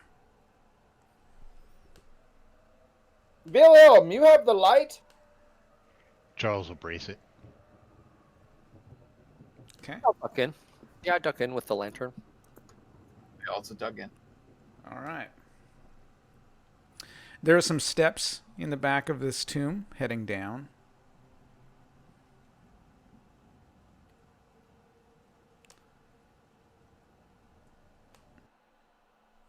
Oh, maybe a secret bunker, guys. And so you guys head down there. Oh, that's bad looking. You find GM Jeremy. You find some tunnels down there. Some really creepy looking tunnels. Thank you very much. Yep. Yep. There's lights. Is there a light switch? There is not a light switch. You will need your own source of light. I don't have a source of light. You only have one lamp, huh? Hey, Charles, you got can I see your lighter there for a second?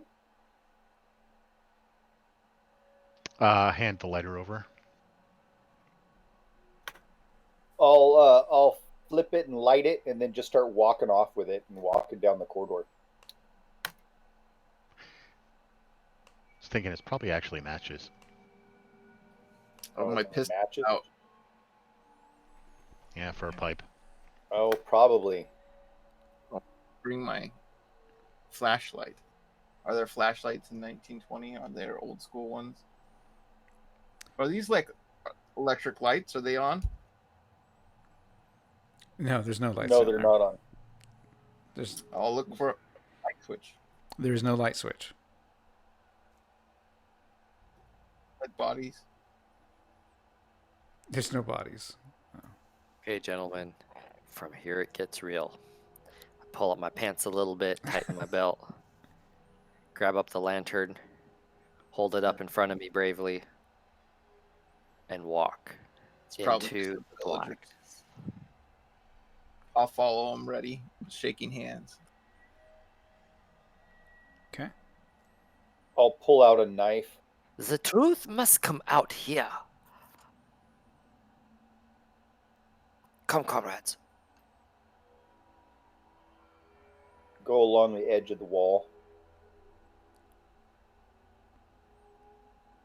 Okay.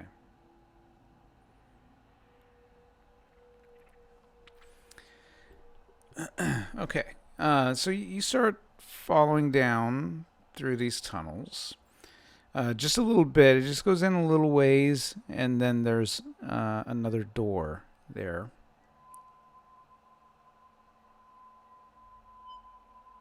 Is it stone as well?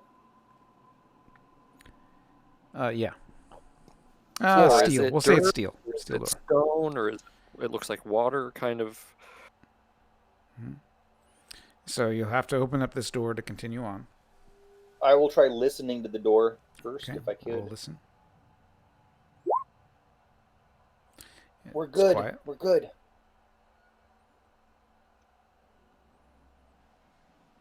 How does the door open, or how's it intended to open? You just pull it open. So it's like a regular house door? Yeah, there's a ring on it. You just pull the ring. If the hinge is on my side of the corridor, then I'll open it. If not, then I'll let somebody else open it. Okay. Yeah. You all stand around the door staring at it. Nah, he pulls it. You said it opens out, so he pulls it. All right. You pull it open, you kind of hear this, like, almost like the sucking of air, like it's right? And there's this horrible stench, like death. It's just like, like you just, and you all black out.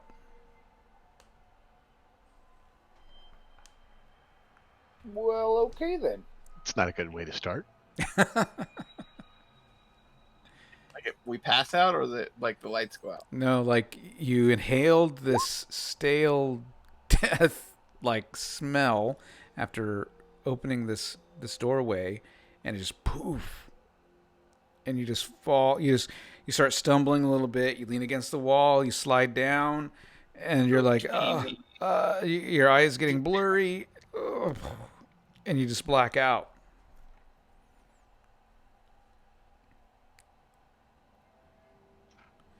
All right. Shoot left wrong. Shoot left wrong. Do you guys have alt characters in mind? It sincerely did not believe it survives. Yeah, I was thinking about this ninja character. I'm not really good at anything but yelling at people, honestly. Okay. Well, we all have our strengths. I can't yell at people good at all. I can climb like a monkey, though. You don't know how much time has passed, but you wake up to the smell of fresh, damp air. And it's still dark outside. And you are now outside of this crypt. The door's still open, but you're now lying on the ground outside. Your clothes are a little damp. And there seems to be a dark figure over here sitting on this tombstone. What happened? Oh, that smelled bad. Yeah. I check, do I still have the film? You do. Chuck is gonna hop up as best he can and kind of tuck around the corner here so he's not around that door before noticing that figure. At that point, he probably notices that figure. Who are you? Okay. I'll run around behind the tomb. We're bis douche long. All right. As you stand up and approach the figure, you hear the figure say, "Hello."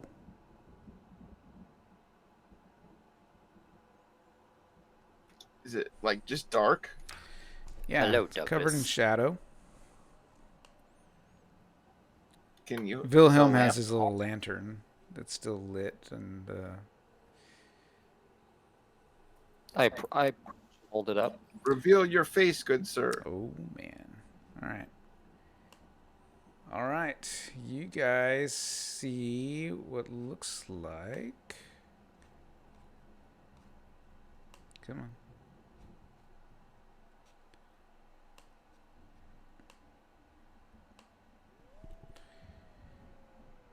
What? Oh my god.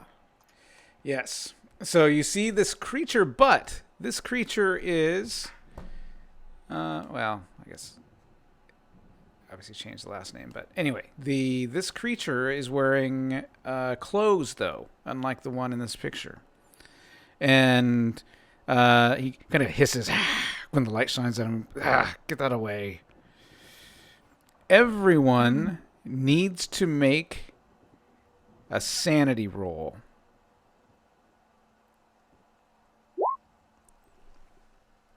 Oh, man. let me roll that again. You said needs to make, so okay, I'll just roll that again. No. All right, let's see what happens here. Let's see. Okay. You started off with 35? Chuck, you let out an involuntary scream, and you are going to. You lose 1 sanity point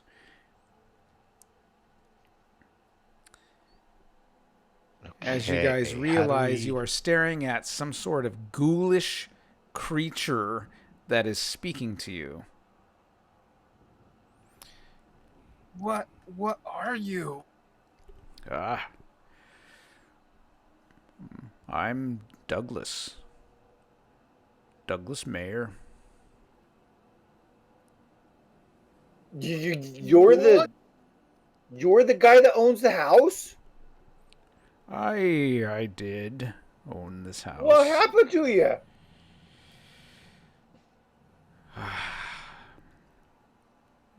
I grew tired of this mundane existence among humans.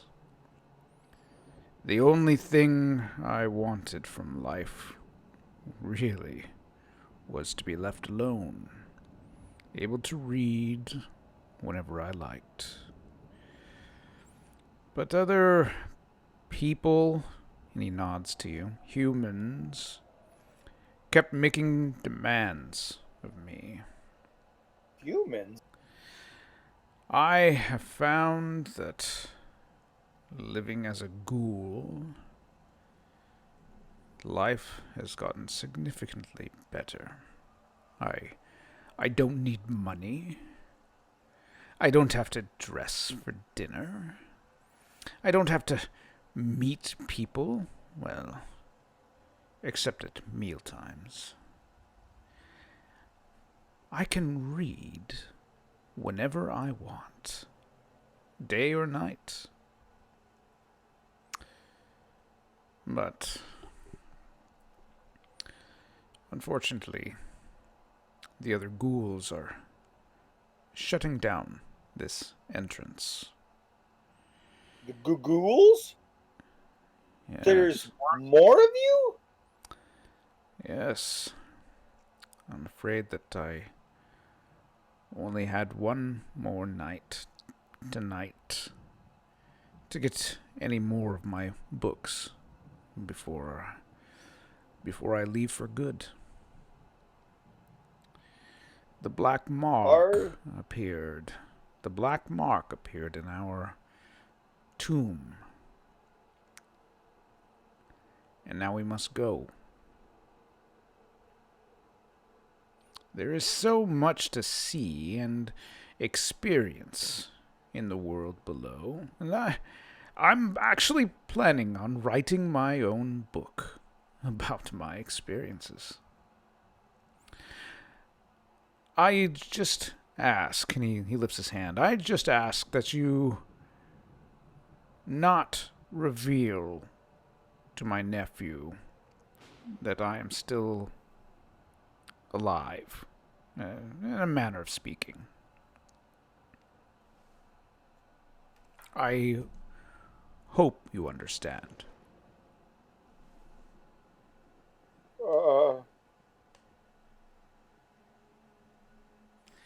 Lucky's gonna just leave this discussion to the adults. He hops down off of the tomb. Yeah, Charles is a bit shut down at this point. I hope I have your indiscretion. I think the shock might kill him. Are you the one that's been taking the book? Yes. Yes, like I said, the mark has appeared, and the ghouls are now shutting this down. So I will not... What does the mark look like? They call it the Dark Star, or the Black Mark. I don't know very much about it, but it has frightened the ghouls. And because of its appearance, we must close this entrance forever. So I will not be back. I've got the books that I want. Well, what should we tell your nephew? He will want those books. That's why he hired us, to find these books. Tell him whatever you like. Tell him that bums stole it and use it to build fires in the woods. Why wouldn't you tell him yourself? You don't seem evil.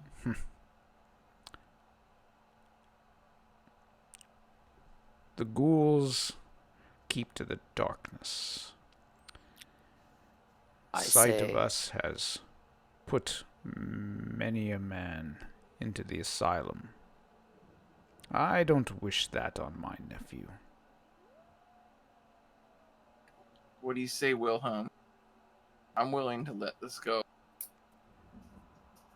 I say we found no books. That the noises we heard were just wild animals and raccoons. We were chasing nothing. Nothing ever happened here. This stays here. We share this with no one, and we walk away. And do you have some books we could just burn up and pretend those are your lost books? Animals or bums were using them to... He looks at you all fire? And says, "You'll figure something out." And then he heads into the tomb, and you hear the stone on stone with much more ease than you guys struggled with to open it. Wow, he was strong. I check on Chuck. You okay there, bud? Is the crypt door closed? It is. He pulls composure and kind of shakes his head, probably more jerkily than he normally would, and says, yes, I'm fine, thank you.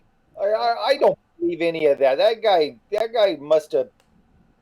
He must have gotten hurt in the war or something. I don't know. What would do that to him? I think we should just go back. There's nothing in the war that could do that to him, man. I did not see anything. I just keep mumbling as I walk up the path. Yeah. This will be great painting material. I need some tea. Chuck is not going to be left alone at that crypt. I check. Can I use a psychology check to make sure Chuck's okay? Okay, well, we'll get to that. Okay, so you guys head back. And you get some sleep and some rest. The next morning, Carl makes you guys breakfast, and you can smell bacon and eggs. And, you guys all head out. He asks you how it went. Rises again.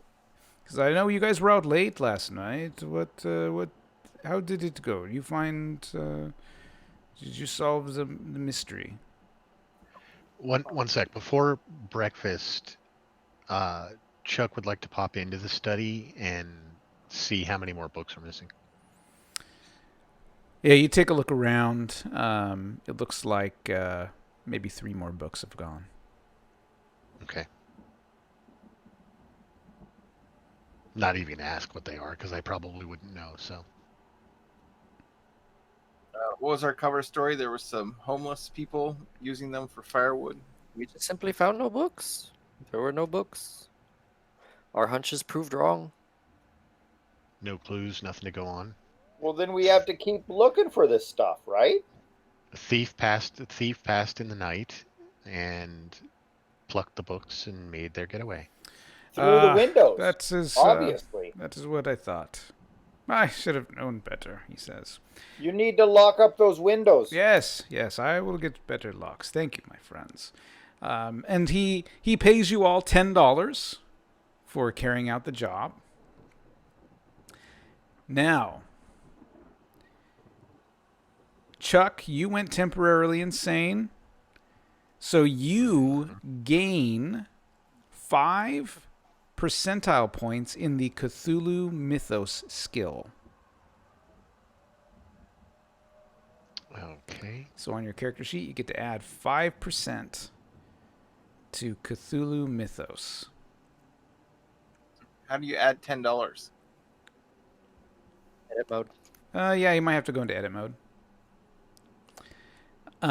You guys all got to talk with Douglas.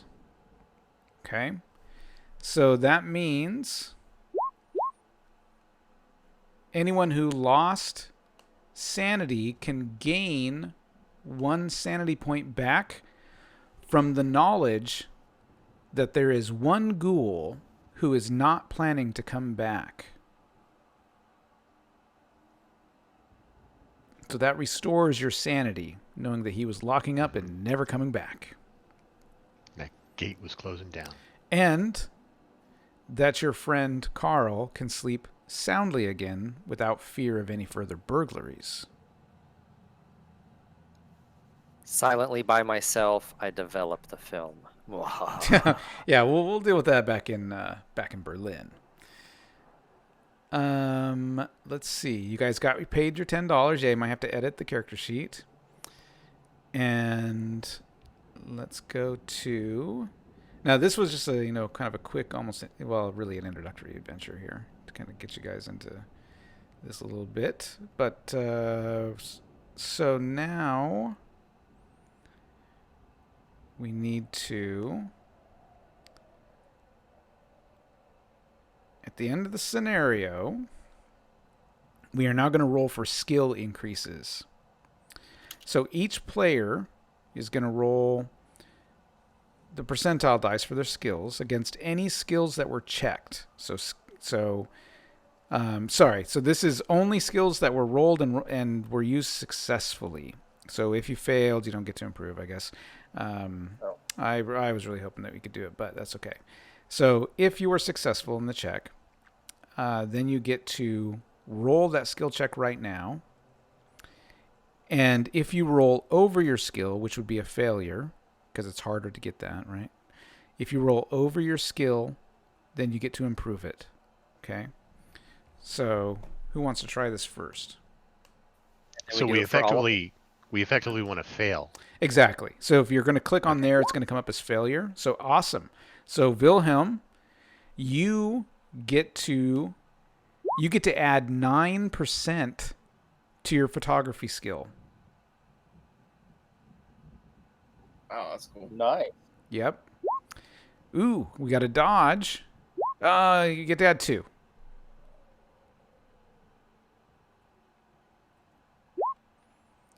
Charm.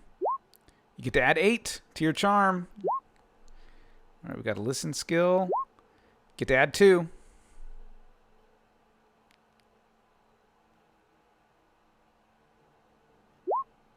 Oh, look at that. Intimidate.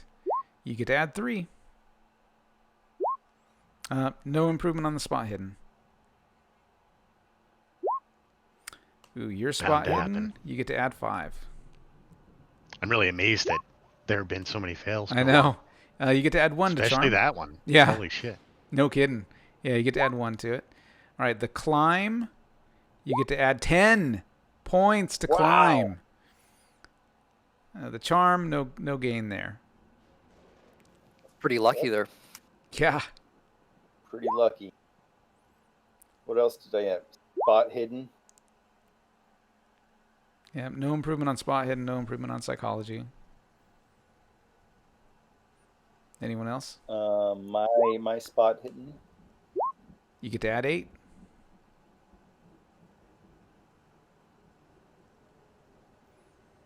Very cool. Yeah, so definitely at the beginning, right? Beginning characters in Call of Cthulhu generally get to improve quite a bit. Oh, holy smokes, Lucky. Are you kidding me? 99, I think that's oh my god. You can't go any higher than that. Oh my god. That's nuts. Ugh. Yes. All right. So any other rolls? Are we good there? Yes. All right. Well, cool. That's it for me. All right. Well, thanks for watching, everyone. And tune in next time for more Call of Cthulhu and some Shadowrun. We're doing Call of Cthulhu and Shadowrun now. Excellent. Shadowrun on Sundays. Yep. Yes. And yeah, thanks for watching. Keep smiling. Awesome.